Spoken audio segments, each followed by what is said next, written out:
Bonjour, aujourd'hui nous allons voir comment enlever et remettre un échangeur sanitaire sur une chaudière ELM Leblanc. Donc celle-ci c'est une Acleis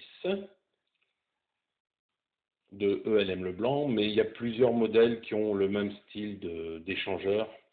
Donc on commence déjà par couper la chaudière électriquement. Si vous avez une prise c'est encore mieux, vous la coupez comme ça et vous enlevez la prise. Parce que vous verrez, il y aura un peu d'eau qui va couler dans la chaudière.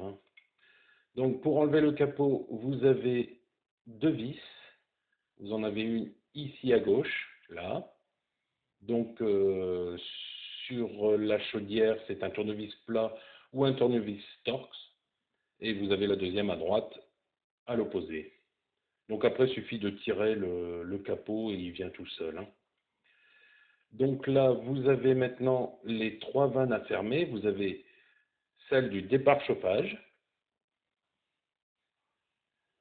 celle de l'eau froide et celle du retour chauffage, ce qui évite de vidanger toute l'installation. Vous verrez, on a à peine un demi-seau d'eau à vidanger pour les radiateurs. Donc là, pour fermer les vannes, il faut soit un tournevis plat, soit une clé de 7, comme je le montre. Alors moi, je préfère le faire à la clé de 7 parce que au tournevis, on a tendance à casser la vanne. Donc c'est des vannes quart de tour. Donc vous les tournez dans le sens horaire pour les fermer. Voilà, vous avez vraiment un quart de tour, on va le voir. Hop, donc voilà, c'est juste un quart de tour à faire et elle est fermée. De toute façon, elle se bloque, donc vous ne pouvez pas aller plus loin. Au niveau de l'eau froide, comme vous allez le voir, j'ai pas trop insisté parce que le premier coup, j'ai vu que c'était assez dur, donc j'ai pas insisté pour pouvoir fermer la vanne. J'avais peur de la casser. Donc j'ai fait un deuxième essai. Et lors du deuxième essai, j'ai même cru que j'avais cassé la vanne, mais en fait, ça s'est refermé tout seul d'un coup, quoi, en fait.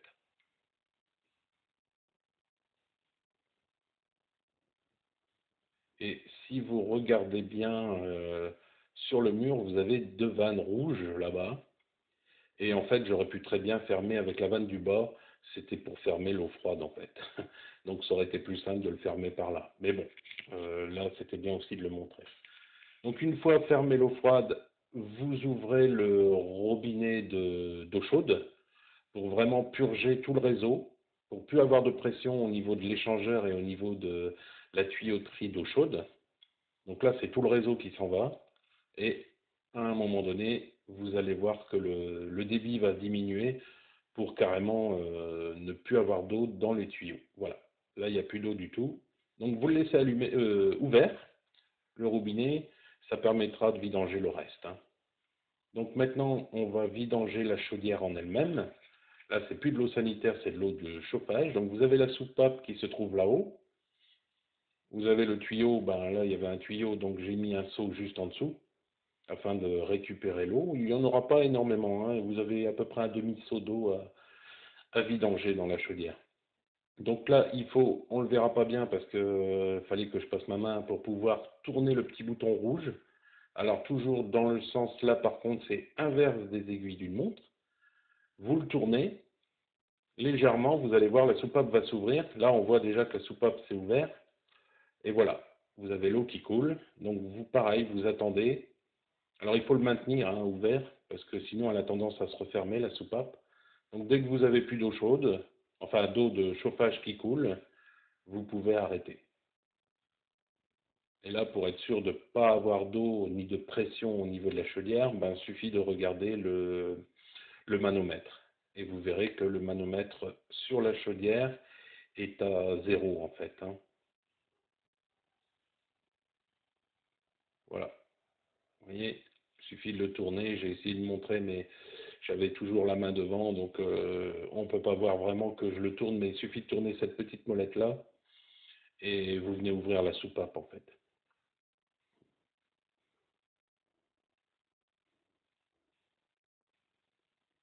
Et comme on peut voir là maintenant, le manomètre est bien d'un 0, donc on va pouvoir commencer à démonter l'échangeur sanitaire.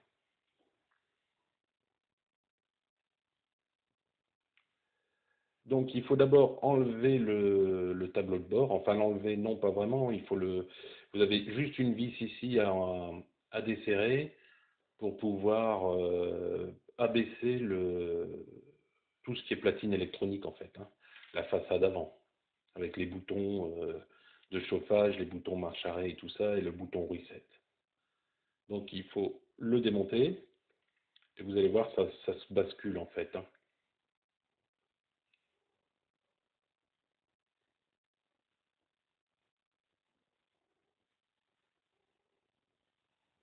Donc faut pas avoir peur, la vis reste bloquée dedans, hein, donc il n'y a pas de souci. Elle ne peut pas partir.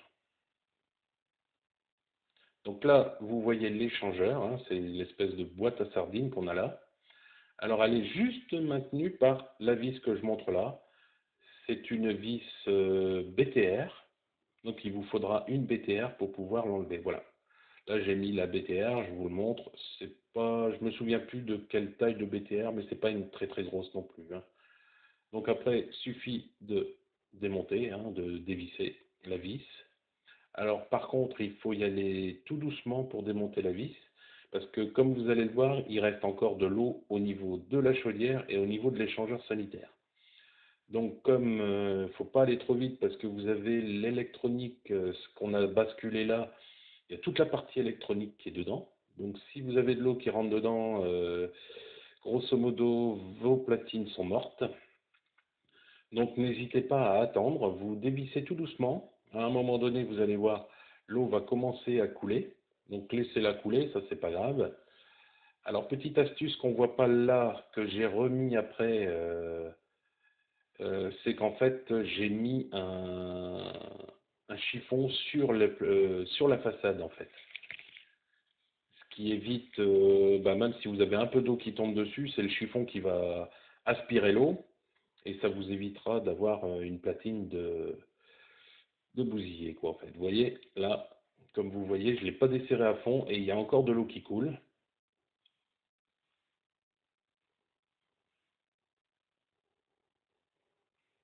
Et là, apparemment, j'avais toujours pas mis le chiffon sur la platine.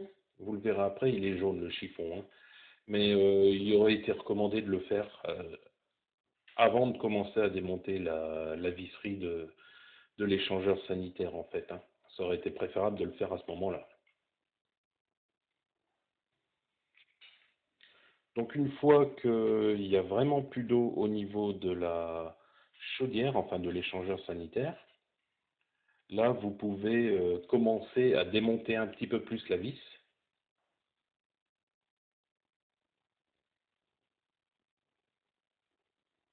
Là, comme on voit, il y a quelques gouttes qui tombent, mais c'est pas énorme.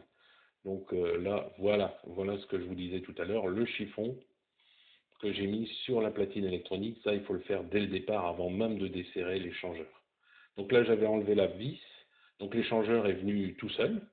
Et comme vous allez le voir, pourquoi on met un chiffon? Voilà, vous voyez, il reste encore de l'eau. Si j'avais été trop vite pour l'enlever, toute cette eau-là serait tombée heureusement sur le chiffon. Heureusement d'ailleurs. Mais même, il y avait quand même encore beaucoup d'eau, hein. Enfin, moi, je trouve qu'il y avait encore beaucoup d'eau et ça aurait pu abîmer quelque chose dessus. Donc là, j'ai viré l'échangeur. Je vais vous montrer qu'il y a 4 joints qui sont vendus avec l'échangeur.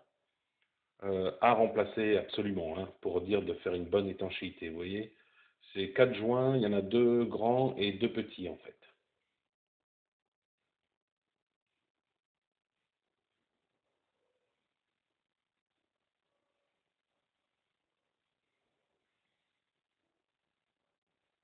Donc voilà comment se présente la boîte de l'échangeur. En même temps, vous avez vu la référence pour ce modèle-là.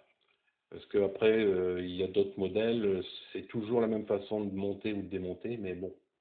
Voilà les joints que je parlais de tout à l'heure. Et l'échangeur sanitaire, voilà à quoi ça ressemble. Donc on dirait une boîte à sardines en fait, hein. Vous voyez, vous avez les 2 petits tétons, j'en reparlerai tout à l'heure. Ces 2 petits tétons, il faut aller les pousser là-bas au bout.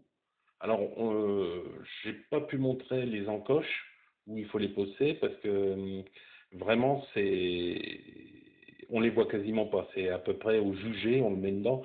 De toute manière, s'ils sont pas bien enclenchés, comme là, vous voyez, là, je les ai pas bien enclenchés, l'échangeur sanitaire rentre pas.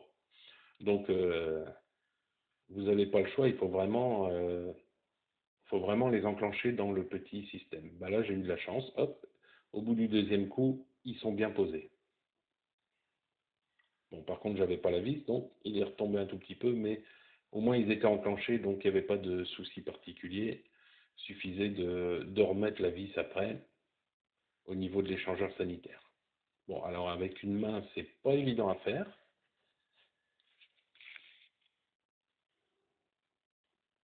Mais si j'y arrive avec une main, si vous avez les deux vôtres, normalement ça devrait le faire beaucoup plus facilement que moi je l'ai fait. Voilà. Là je l'ai enclenché, on reprend la BTR et on resserre. Modérément, hein, parce que c'est quand même de la bakélite, il ne faut pas non plus aller comme un sauvage et serrer et puis casser la bakélite. Là, ça serait plus problématique. Parce que voilà, donc ce que je voulais vous dire, ce sont ces deux petits tétons là que l'on voit avec les flèches qu'il faut enfoncer dans deux gorges en fait qui se trouvent au fond. Donc maintenant, on remet de la pression dans la chaudière. Donc là, j'y vais par à-coups en fait, pour être sûr qu'il n'y ait pas de fuite, hein. Donc je fais des petits à-coups, comme ça je vois s'il y a une goutte qui tombe, bon ben je n'ai pas rempli complètement la chaudière avec de l'eau sanitaire.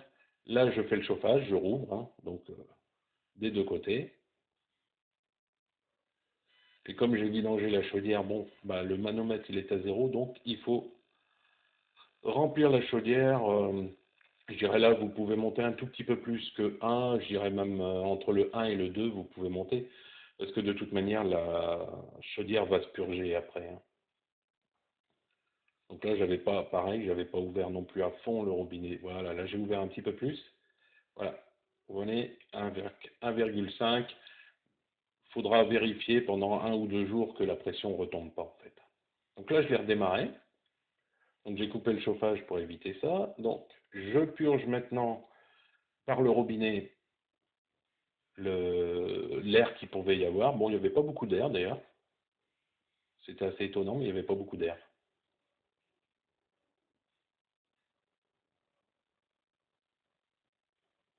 Donc maintenant, je vais vous montrer ce qu'il y avait exactement dans l'échangeur sanitaire. Regardez, vous voyez toutes les saletés qui sont passées. Bon, il était en tartret, mais il y avait aussi des saletés. Voilà, c'est tout pour aujourd'hui.